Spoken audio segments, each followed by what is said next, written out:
ஜெய் சாயிராம்.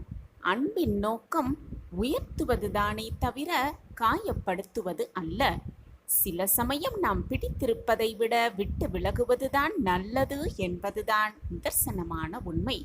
ஜெய் சாயிராம், ஜெய் ஜெய் சாயிராம். நம்ம சாயன்பர்கள் எல்லாரும் எப்படி இருக்கீங்க? எல்லாரும் நல்லா இருப்போம். ஓம் சாயிராம். என் அன்பு பிரியமே, இது அவசரமான செய்திதான்.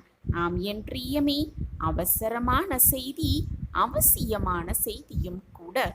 இன்னும் சற்று நேரத்தில் நீ எதிர்பார்த்த நபரிடமிருந்து ஒரு அழைப்பு வந்து உன் பிரச்சனை தீரும் என் பிரியமே. இதை உடனடியாக கேள். நிச்சயமாக உனக்கான மாற்றம் நல் மாற்றமாகவே நிகழப்போகிறது. உன்னை வேண்டாம் என்று ஒதுக்கியவர்கள் மீண்டும் வந்தால் நிச்சயமாக உனக்கேற்ற அது நல்ல வாழ்வாக இருக்கும் என்பதை நம்பி நிச்சயமாக அதை ஏற்றுக்கொள்.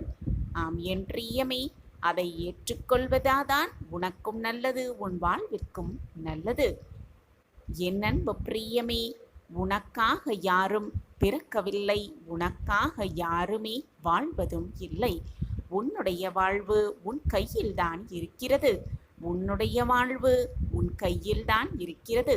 அதை சந்தோஷமாக மாற்றுவதும் பிரச்சனைக்குள்ளாக மாற்றுவதும் உன் கையில்தான் இருக்கிறது.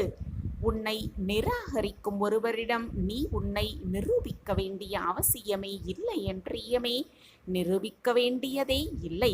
உன்னை மதிக்காத ஒருவரிடம் உறவை தொடர்வது உன்னுடைய நேரத்தை வீணடிக்கும் செயல் என்பது உண்மையிலும் உண்மைதான்.